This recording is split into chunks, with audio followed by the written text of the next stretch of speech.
Muy buenas amigos de Supermotor Online, hoy traemos un capítulo muy especial porque estamos con otra furgoneta familiar que ya la hemos probado en su versión Shuttle, la versión más destinada a transporte de pasajeros, más comercial, más, bueno, para transporte más pesado de personas y más sencillo de acabados. Pero hoy estamos con la ProAce corta, la L1 Advanced Family, la versión más equipada, pero con el motor con etiqueta C de 145 caballos y caja manual.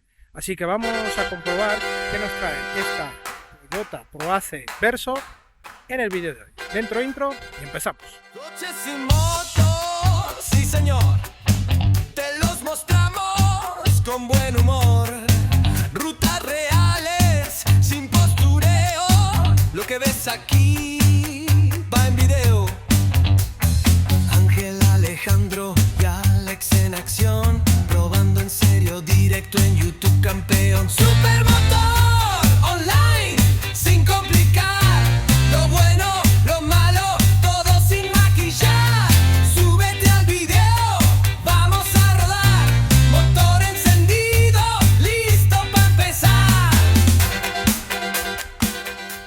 Bueno, vamos a dar el repaso exterior. Tendréis también el vídeo de la Toyota ProAce Shuttle, la versión que probamos hace unas semanas, más sencilla, más básica, incluso lleva tapacubos. Y esta es la L1 Advanced Family, la versión corta. Aquí vemos ya la primera diferencia, las ópticas delanteras con esta firma lumínica en LED.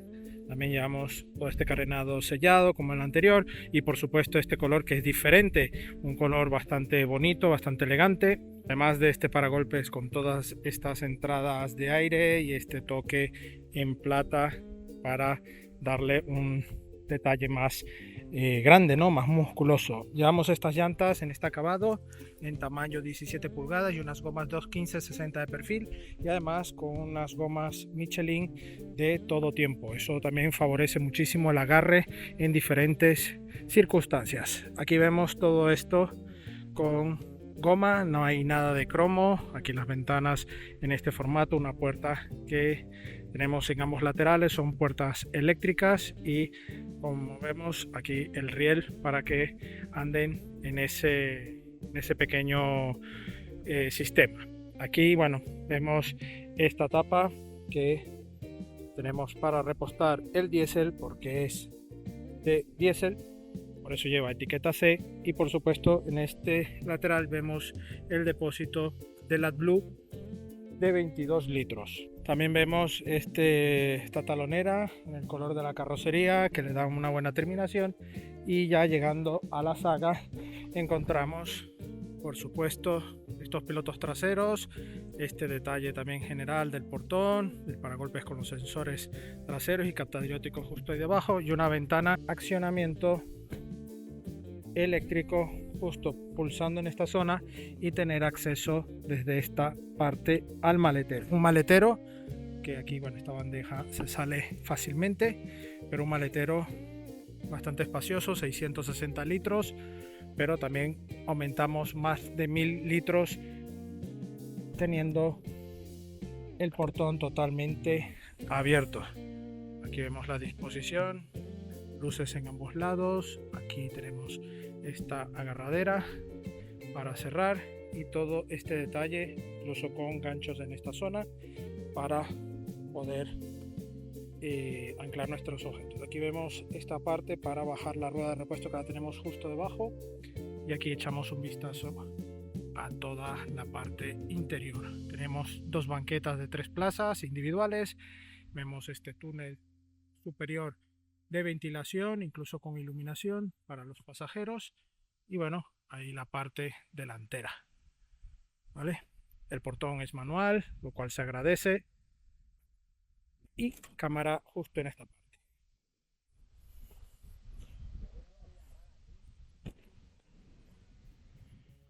Aquí vemos un poco también el interior, vemos estas banquetas traseras, allí con reposavasos, aquí también, todas estas dos banquetas van unidas, igual que en la parte trasera, las únicas que van individuales aquí, y todas llevan anclaje ISOFIX, así que muy útil para las familias.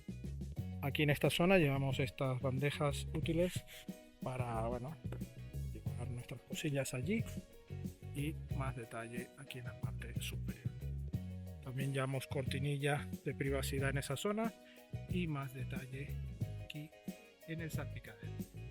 Salpicadero que también tiene una pantalla multimedia mejorada con respecto a la versión Shuttle, que ahora vamos a ver.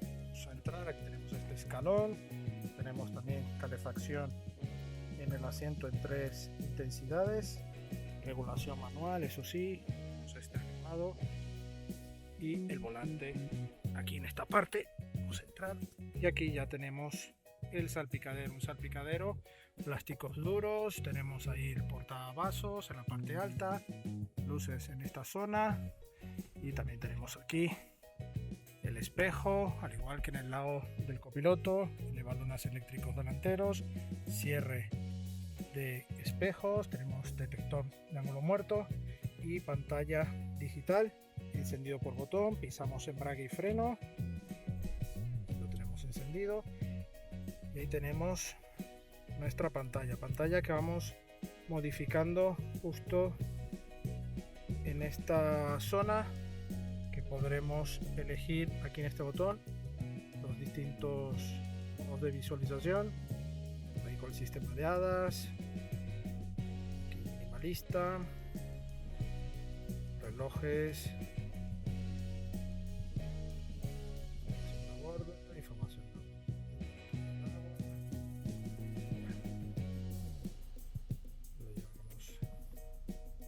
en este formato multimedia, y aquí la parte multimedia le damos omitir. Bueno, tenemos cajón de aplicaciones, sistema hadas, donde podremos seleccionar, por ejemplo, eliminar el start stop, la asistencia de mantenimiento de carril, alerta de velocidad excesiva. Tenemos también todos estos sistemas y los tutoriales que nos permite ver un poco que viene bastante bien.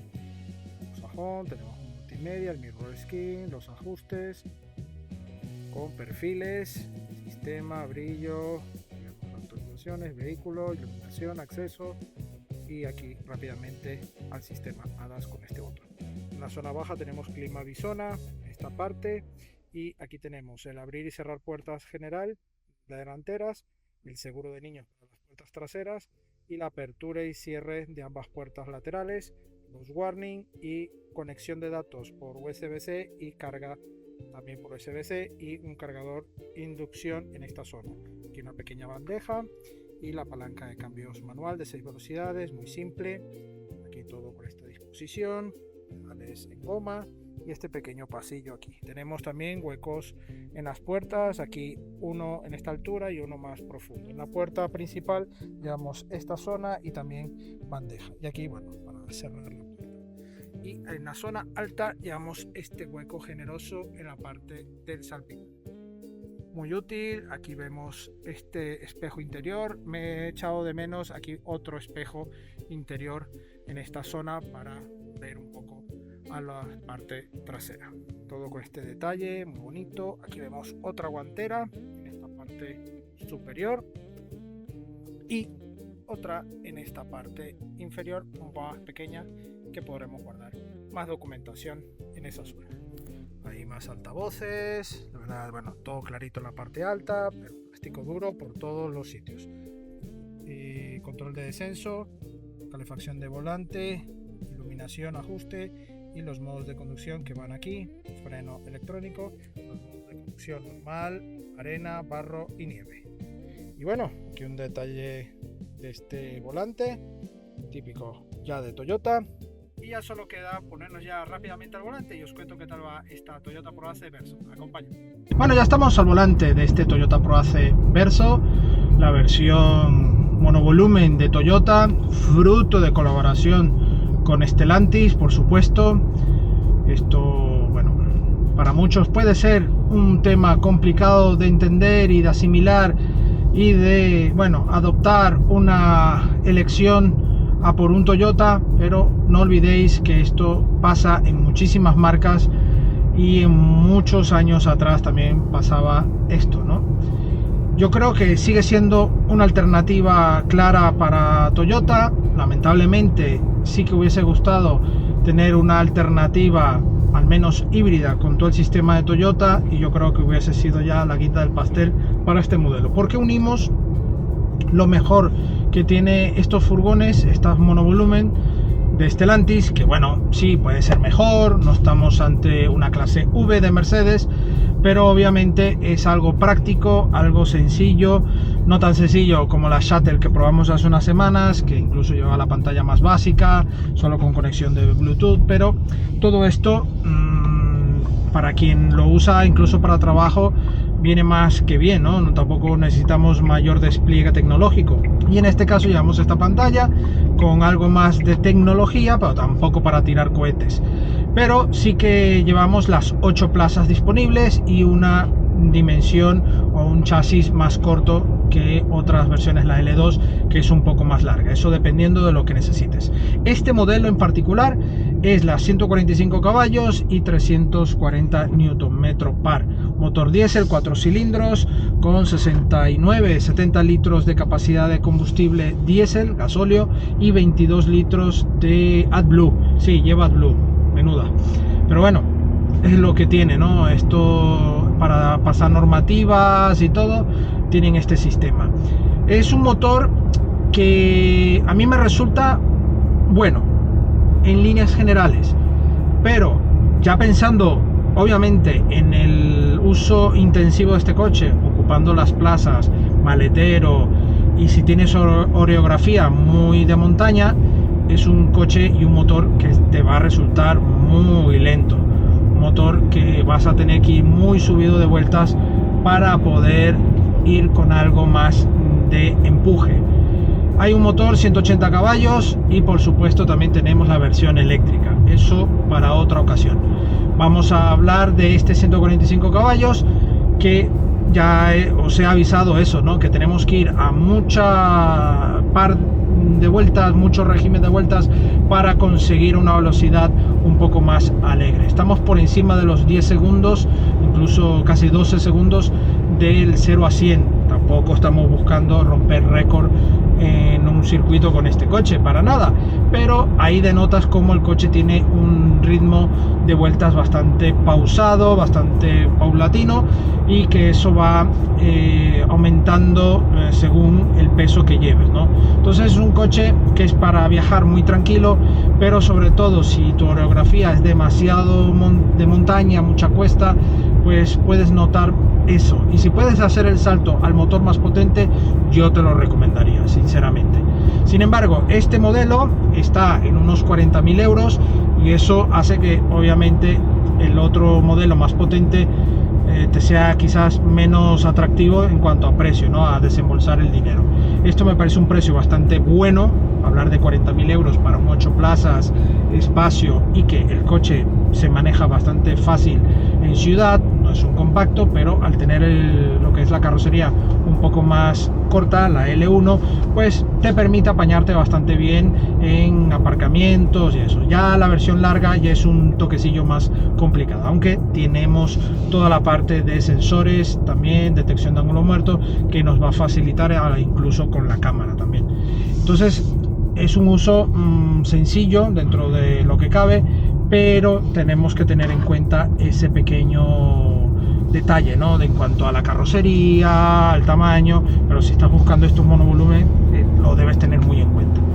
En cuanto a confort, bueno, a mí me resulta un monovolumen cómodo, las suspensiones e inercias son correctas, tenemos un recorrido de marchas muy común, no son cortitas ni nada, pero la distancia junto con el volante se hace una conducción cómoda. El volante tiene ese apoyo eléctrico, pero no se nota desmultiplicación, no, es durillo, se nota sobre todo el momento que vamos haciendo alguna maniobra. Y por supuesto también tenemos la parte de frenada, una frenada común, 4 frenos de disco, no llevamos aquí nada regenerativo, no necesita, porque bueno, llevamos un motor simple, turbo, 4 cilindros, de 2000 de cilindrada, y por supuesto esto nos lleva a una etiqueta C. Si necesitas ya una etiqueta 0 emisiones, por ejemplo, ya te tienes que ir a la versión eléctrica, y no hay alternativa microhíbrida ni híbrida convencional para tener una etiqueta eco o incluso 0 emisiones teniendo mayor autonomía. Es algo que echo de menos en este tipo de furgones, que a día de hoy muchas familias numerosas, familias muy grandes, no sencillamente por hijos, sino abuelos, en fin, familias que necesitan desplazarse, estos coches siempre son alternativas, y cada vez hay menos, y las que hay o son este tipo de opciones derivadas del grupo Stellantis, sobre todo versiones como la Ford Tourneo también, que es una buena alternativa pero un poco más costosa, y obviamente pasando a la Vito, que puede estar ahí en un precio más justillo versus precio-calidad, pero el tema está ir a una clase V, por ejemplo, que ya se nos va un poco de precio, pero ya con una calidad mucho mayor. En este caso, estas 8 plazas, ya habéis visto que tenemos 6 plazas disponibles con anclaje ISOFIX, y eso viene muy bien para esas familias, y un coche que se lleva fácil, no es un coche complicado de llevar. Eso sí, acabados muy sencillos, calidad de rodadura correcta, no hay más tema ni de parte aerodinámica que nos incomode para nada. Un coche que además los espejos retrovisores con detección de ángulo muerto, que nos facilita la conducción, pero su tamaño es muy bueno, es pequeñito en cuanto a anchura, pero tiene buena altura, y tenemos un buen formato de visión. El espejo interior también buen formato, pero si llevamos muchas personas ya nos limita un poco eso, pero con la ayuda de los sensores, cámaras, ya estaríamos apañados, sobre todo para los aparcamientos. Bueno, ¿qué consumos y autonomías hablamos?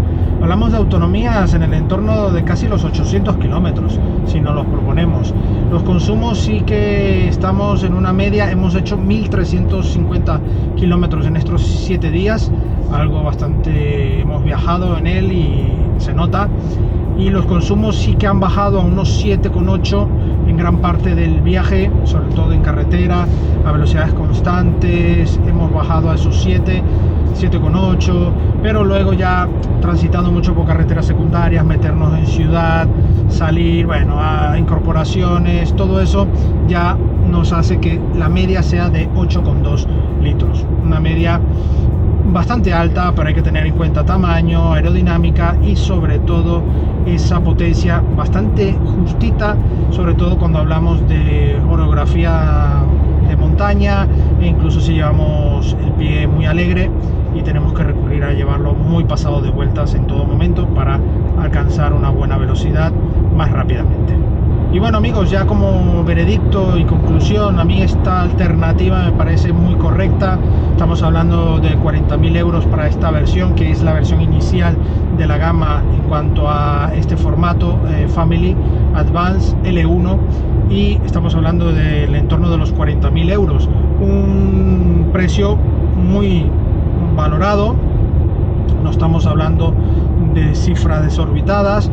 Esto para familias, como os digo, que necesitan transportar personas, hijos, familiares constantemente. Este coche la verdad es que facilita mucho las cosas. Además, el formato de puertas en apertura lateral, sin tener que molestar a otros coches como un coche común, pues esto facilita también. Son de apertura eléctrica. Esto obviamente, dependiendo del cuidado y con el pasar del tiempo, puede ser un problema. Sabemos que las cosas eléctricas, motores y tal, pueden causar problemas, pero bueno, esto al final son pequeños detalles que dan un poco más de facilidad y de calidad al coche, ¿no? Me gusta. Incluso el portón trasero no lo lleva eléctrico, algo que pudiese tener, pero bueno, nos ahorramos ese problema, y por 40.000 euros me parece una clarísima alternativa para quien necesite un monovolumen. Otra cosa es que estés buscando etiquetas eco, etiquetas 0 emisiones, ya tendrías que valorar un poco en qué versión ir.